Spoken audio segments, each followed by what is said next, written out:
Abra comigo a sua Bíblia, Jeremias capítulo 33, verso 3.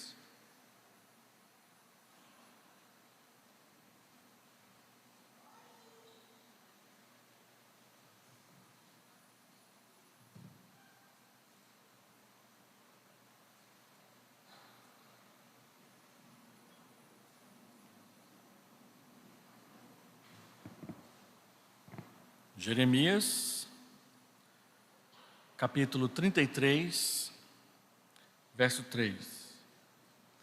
Invoca-me e te responderei. Anunciar-te-ei coisas grandes e ocultas que não sabes, porque assim diz o Senhor, o Deus de Israel. Invoca-me e te responderei. Anunciar-te-ei coisas grandes e ocultas que não sabes, porque assim diz o Senhor. Uma outra tradução diz, porque anunciar-te-ei coisas grandes e firmes que você não sabe. Feche seus olhos, oremos ao Senhor. Deus, nós nos encurvamos perante a Tua face santa, perante a Tua majestade soberana e perante o Teu amor paternal por nós,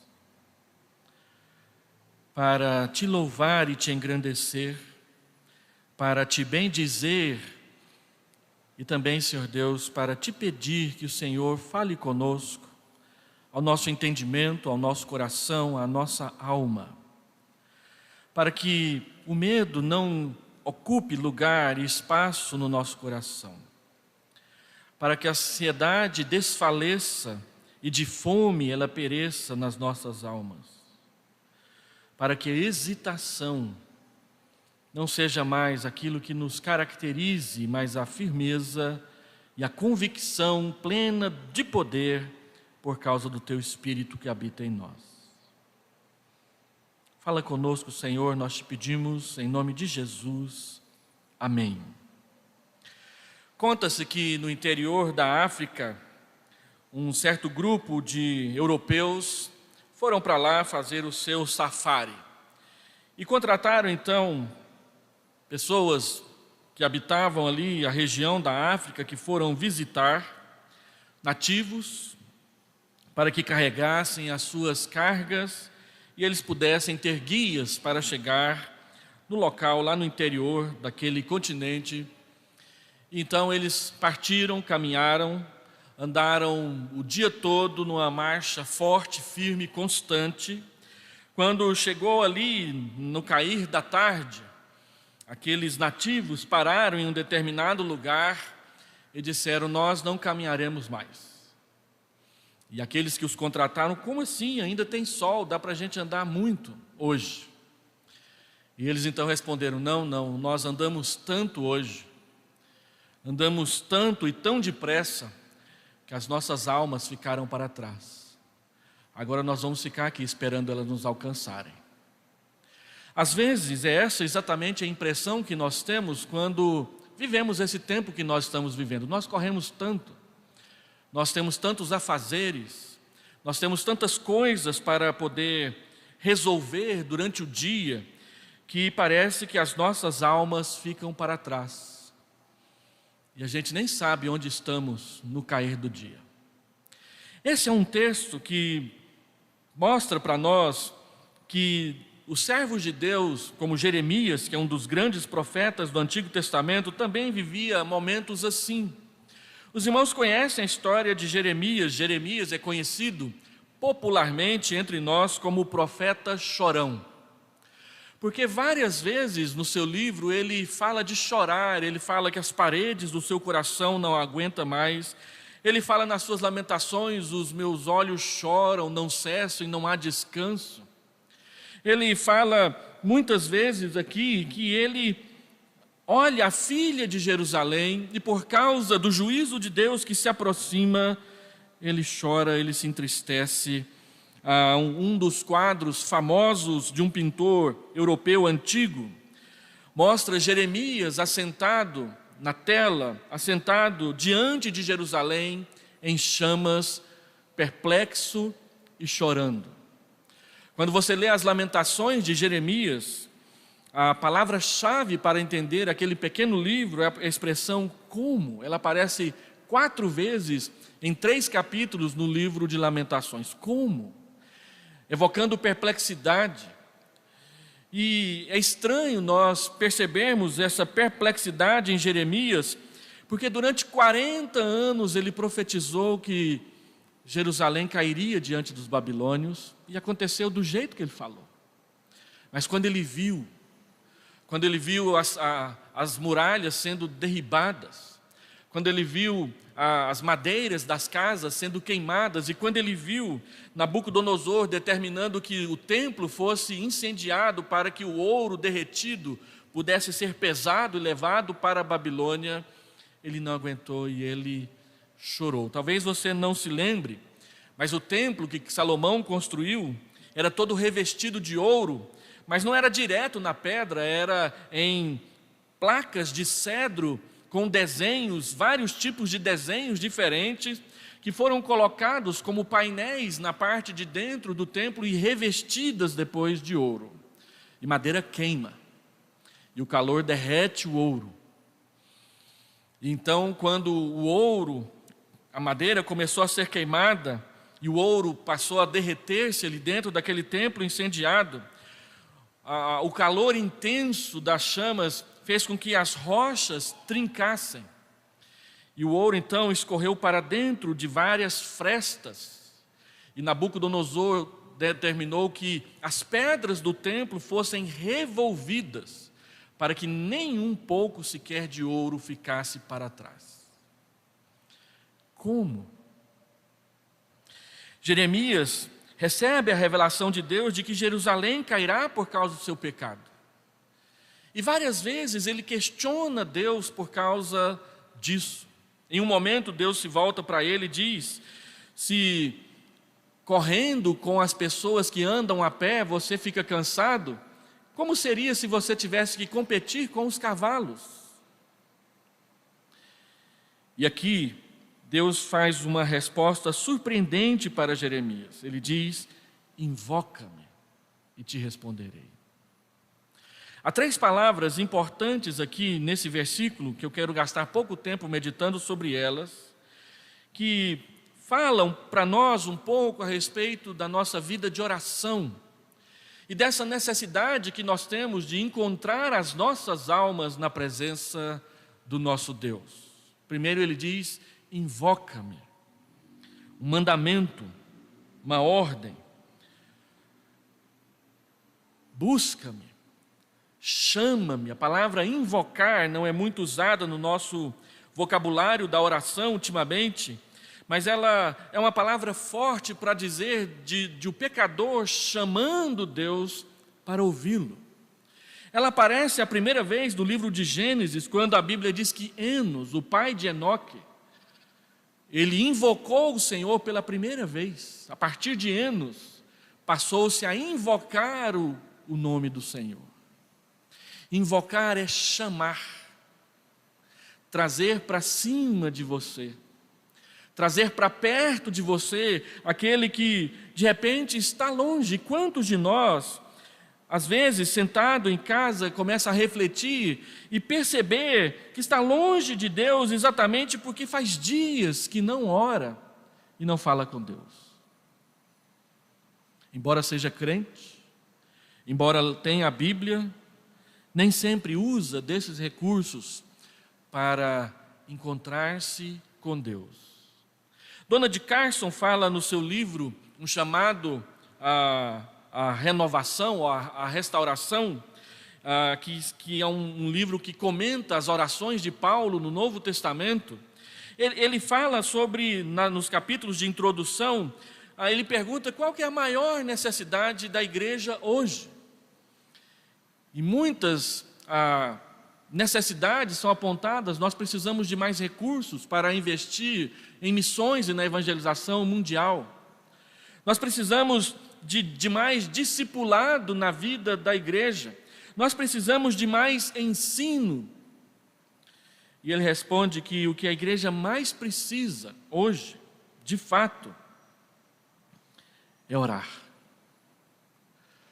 Porque a Bíblia diz, Paulo fala isso com todas as letras em Colossenses, capítulo 1, versículo 9, que nós oramos para conhecer a Deus. E nós oramos para conhecer a vontade de Deus para as nossas vidas. O que quer dizer que se nós oramos pouco, então nós conhecemos pouco a Deus. E que se nós oramos pouco, nós conhecemos muito pouco a vontade de Deus para as nossas vidas. E Deus diz para Jeremias, um homem que ele escolheu dizer coisas importantes para ele: invoca-me. Se você tem dúvida, invoca-me. Se você tem medo, invoca-me. Se você não sabe o que fazer, invoca-me, chama-me para perto de você. E nós precisamos aprender que invocar a Deus não é uma questão de segredo, de fórmula, de receita de bolo. É simplesmente colocar-nos diante dele e chamá-lo. Você já ouviu falar da história de John Hyde? John Hyde tem um livro bem fininho que fala sobre ele e chama O Homem que Ora, o Homem que Orava. E disse que um dia um repórter quis colocá-lo de forma embaraçada a respeito da sua vida de oração em um jornal público em Londres e pediu para entrar com ele no seu quarto para orar. E ele disse, tudo bem. E eles entraram. Ele se ajoelhou, como de costume, ao pé da sua cama, e ali ele ficou um tempo. E o repórter, sentado logo atrás, com a sua cardenetinha na mão, para fazer anotações e escrever a sua reportagem. E o tempo passou, e os minutos foram passando, e ele não falava nada, ele simplesmente estava ali, de joelhos, ao pé da sua cama. E quando o repórter começou a demonstrar sinais de impaciência e já estava quase perguntando, você vai ou não vai orar? O biógrafo dele diz que ele disse uma palavra. Ele disse, Senhor. E o repórter diz que quando aquele homem pronunciou essa palavra, começando a sua oração, depois de um tempo de grande silêncio, ele diz que foi como se uma luz inundasse aquele pequeno quarto, mas inundasse principalmente a sua alma cética, incrédula, de que de fato há um Deus que responde orações. Um presbiteriano que a gente fala muito pouco sobre ele, David Livingstone, que é até muito criticado por nós em muitos livros, porque David Livingstone é conhecido como um grande missionário para a África Oriental. Ele é um dos mapeadores da África e não tenho muita certeza, mas eu creio que foi ele que descobriu aquela grande catarata Vitória, andando no interior da África, mapeando a África enquanto ele procurava pessoas para falar de Jesus para elas. Então ele é conhecido mundialmente como quase um cartógrafo, mais do que um missionário. E de novo, um repórter britânico, ele era britânico, veio, que pediu para acompanhá-lo nas suas entradas e saídas dentro da África. E aquele repórter ficou impressionado com a sua vida de oração, principalmente quando os nativos falavam de como ele era um homem diferente. Depois da sua morte, vários anos depois, quando outros cartógrafos vieram percorrer os mesmos caminhos que David Livingstone havia percorrido, e então vieram missionários para continuar a sua obra, disse que um missionário chegou numa determinada tribo, e ele disse, olha, eu vim aqui falar de Jesus para vocês. E o nativo disse, não precisa, Jesus já esteve por aqui pessoalmente. Como assim? E aquele missionário resolveu passar mais alguns dias na tribo para descobrir como que Jesus tinha passado por ali pessoalmente. E ele descobriu que eles estavam falando de David Livingstone. Jesus passou por ali pessoalmente, através, nas pegadas, no comportamento, na vida que David Livingstone viveu enquanto estava no meio deles. E uma das características do ministério de David Livingstone é que ele orava frequentemente. Invoca-me. Então o texto diz, Deus exorta Jeremias me procure, me chame, e eu te responderei. Nós oramos muitas vezes achando que Deus não vai responder. Como aquele irmão que leu o texto bíblico que diz que se ele tivesse fé do tamanho de um grão de mostarda, ele diria para aquela montanha: sai daí, transplanta-te no mar, e ela obedeceria. E ele ficou feliz com esse versículo, porque ele morava numa casa perto do mar, e ele só não podia ver o mar porque tinha um morro na frente da casa dele. Então ele chegou lá e disse: Senhor, eu gostaria muito de ver o mar, tira este monte da frente da minha casa. A tua palavra está dizendo. Então ele foi dormir, acordou de manhã. A primeira coisa que ele fez foi abrir a cortina da janela da cozinha que dava para o monte. E quando ele olhou e o monte estava lá, ele diz: eu sabia que o Senhor não ia responder. Nós oramos muitas vezes assim, convictos de que Deus não vai responder. Porque às vezes, embora nós cremos em Deus, embora nós dizemos conhecê-lo e estar conhecendo, nós nos comportamos como se Deus de fato não existisse, não visse, não soubesse tudo o que está acontecendo e especialmente tudo o que nós estamos fazendo. Há muitos artistas da televisão que dizem com todas as letras: Deus não existe, Ele não me ouve. Mas nós dizemos: Deus existe. E nós somos aqueles que espera de nós que nós saibamos falar a respeito dos nossos encontros com Deus. Há um versículo na Escritura que me impressiona muito, que é 1 João, capítulo 2, quando João diz: filhinhos, eu vos escrevo, João 2, de 12 em diante, porque vocês conhecem o Pai. E ele então escreve: pais, eu vos escrevo porque vocês conhecem aquele que era desde o princípio. E a pergunta honesta, justa, simples, e que a gente tem que responder é: eu conheço Jesus, o Jesus da Bíblia, o Jesus que ouve, que responde, que socorre, que vem até nós. Eu já contei para os irmãos uma experiência que eu tive com um menino, filho de missionários, na igreja presbiteriana pioneira de Anápolis, chamado... Agora esqueci o nome dele, pode uma coisa dessa? Daqui a pouco eu lembro, eu devo estar com um burnout também. Timóteo. Vai no tranco, né? Timóteo tinha 8 anos de idade, eu tinha 13, estava começando a frequentar a igreja. Eu só vi o Timóteo 2 vezes em toda a minha vida naquela igreja. Uma vez eu me lembro que algumas crianças da igreja estavam convidando o Timóteo para que ele fosse almoçar na casa deles, e ele disse: eu só posso ir se meus pais me deixarem. E depois, quando o reverendo Crisógono foi à frente anunciar que o Timóteo tinha morrido afogado. E ele contou como foi. Ele disse que as crianças da igreja estavam no retiro, e ali no ribeiro, no córrego que passava na chácara que eles tinham ido, algumas crianças subiram naquelas boias de caminhão, e os equipantes estavam ali ao redor deles para que nenhum acidente acontecesse com eles. Então a boia vinha descendo o córrego, não era muito largo, e o irmão estava acompanhando o jovem.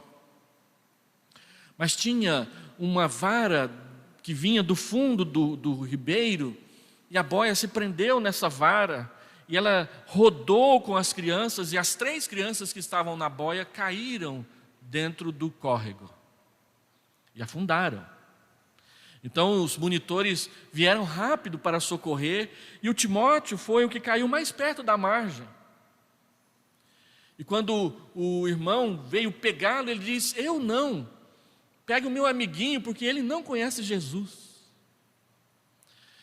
E instintivamente o irmão deixou o Timóteo e buscou o outro menino e o salvou. E o Timóteo afundou. e não voltou mais. Ele foi encontrado logo depois, no fundo do córrego, preso numa galha de árvore ali dentro.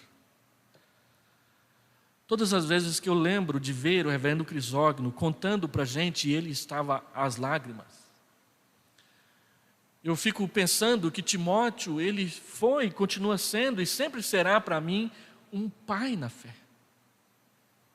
Porque embora ele tivesse 8 anos, ele disse e morreu por causa disso: eu conheço Jesus. Para que outra criança que não conhecia pudesse conhecer. Policarpo de Esmirna, aos 86 anos de idade, foi preso porque ele era o principal pregador de Jesus na cidade de Esmirna. E ele foi levado perante ao procônsul, ao cônsul, não me lembro bem a nomenclatura, que era uma espécie de prefeito da cidade. E o procônsul disse para ele: olha a sua idade, a única coisa que eu quero é que você diga que não crê em Jesus e honre o nome de César publicamente. E os biógrafos de Policarpo dizem que ele respondeu: olha, se você soubesse quem eu sou, você não faria uma pergunta dessa. Há 86 anos eu tenho servido Jesus e ele nunca me fez mal. Por que eu negaria o autor da minha fé agora? Por quê? E a história da igreja diz que ele morreu queimado numa fogueira, simplesmente porque ele disse que não negaria Jesus publicamente. Invoca-me e te responderei. Uma das pessoas mais impressionantes que eu conheço aqui na primeira igreja de Goiânia é uma irmã chamada Conceição. Já está bem idosa. Ela tem um caderninho de oração que de vez em quando ela exibe para a gente. Ela compra um caderno de oração todos os anos, no dia 1º de janeiro, e divide ele em 2, 50 páginas para pedidos, 50 páginas ou 50 folhas para respostas às orações. E ela então escreve os pedidos, ela vai colhendo os pedidos com amigos, com irmãos, com pessoas que a conhecem, nas reuniões de oração da igreja, nos informativos, pedidos de oração do boletim, e ela vai copiando naquele caderno de oração dela. E toda vez que Deus responde uma oração, ela vai para a segunda parte e diz: Deus respondeu a oração tal, no dia tal, e foi assim, foi assim, foi assim. E quando ela mostra o caderno para a gente, tem vários pedidos de oração na primeira parte e várias respostas de oração anotadas na segunda parte. Invoca-me, porque se você me invocar, eu vou te responder. E como será a resposta de Deus? Ele diz: anunciar-te-ei coisas grandes e firmes, ocultas, que você não sabe. Deus vai dizer para Jeremias coisas a respeito dele mesmo que ele não sabe. Os irmãos têm acompanhado comigo aqui as exposições que eu tenho feito sobre Eliseu. Quanto mais eu exponho a vida de Eliseu, quanto mais eu prego e prego de novo aquelas exposições bíblicas sobre Eliseu, mais eu fico impressionado com a intimidade que Deus permitiu que Eliseu tivesse com ele. Lembra do Salmo? A intimidade do Senhor é para os que o temem, a estes aos quais Ele dará a conhecer a sua aliança. Se você abre o seu coração para Deus, se você busca Deus, e você então começa a ouvir as respostas de Deus, você pode dizer que conhece a Deus. E Ele fala. Isso fica armazenado nas memórias do seu coração para sempre. Eu vou dizer para você coisas, e essa é a hora que Deus parece ser mais goiano, porque aqui está a palavra coisa, e a gente gosta de falar de coisa, né? Lá no seminário, um dos trejeitos mais difíceis de tirar da língua dos seminaristas é que as divisões dos seus sermões são coisas. Então a gente fala para eles, nós falamos para eles, olha, troca coisa por verdade, por ensino, por lição, mas para de dizer que Deus ensina coisas para a gente. Mas aqui o tradutor me traiu e colocou coisas. O que são coisas para nós que somos goianos? Coisas pequenas, coisas grandes, sabedoria, talheres, pratos, mochilas, perfumes, rosas, orquídeas, que você pega, mas não diz que viu, se não pegou com a mão. Lembra de Tomé? Se eu não colocar o dedo, Tomé devia ser goiano. Se eu não colocar o dedo lá no machucado de Jesus, eu não vou acreditar que ele está vivo. E Jesus chega para Tomé e diz, larga de ser goiano, rapaz. Seja crente. Pode colocar a mão, eu deixo. E é impressionante você, quando vai para a internet procurar imagens de Tomé, desse momento. Tem alguns que são muito interessantes. Tem um que eu não sei se é de Rembrandt, pode ser que não seja, que tem lá o Tomé colocando o dedão dentro, lá dentro mesmo da ferida de Jesus, como se ele fosse enfiar o dedo e puxar. Mas foi esse o desafio que Jesus fez para Tomé. Pode colocar a mão, pode ver com os dedos. Não seja incrédulo, seja crente. E eu gostaria de aplicar essa mensagem para os nossos corações, fazendo algumas considerações aqui. Primeira, Deus está nos chamando, está nos mandando, está nos ordenando para que nós aprendamos e venhamos a separar tempo para chamá-lo. Humilhai-vos sob a sua poderosa mão, para que em tempo oportuno Ele vos exalte. Fale com Deus. Não será perda de tempo. Uma das reuniões bem difíceis que eu participei do conselho da primeira igreja de Goiânia, há muitos anos atrás, tinha um assunto que a gente não conseguia resolver. E então o seu Eibe, que era presbítero ativo naquela época, ele diz, irmãos, tem um recurso que Deus diz que nós podemos usar e que o conselho não está usando agora. Orar. Já que o assunto está difícil, vamos parar a reunião e vamos orar. Vamos chamar Deus e perguntar para Ele que decisão devemos tomar.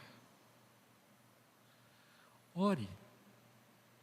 No livro chamado A Renovação Espiritual, do Donald Carson, ele diz que um dos maiores slogans sobre a oração, e que é atribuído a Billy Graham, é que nós devemos orar até que nós oremos. Falar com Deus até que de fato a gente abandone as coisas dos lados e comece a falar verdadeiramente com o nosso Deus. Segundo, se você resolver orar, prepare-se, porque Deus responde. Todo aquele que bate, todo aquele que pede, todo aquele que busca, a porta se abre.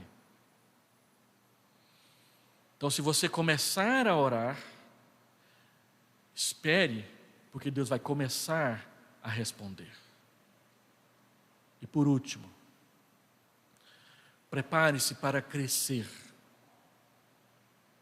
na sua intimidade com Deus. Intimidade com Deus não é baseada em achismos, mas é baseada em experiências reais que nos convencem de que tudo aquilo que está escrito na Escritura é verdade. É verdade.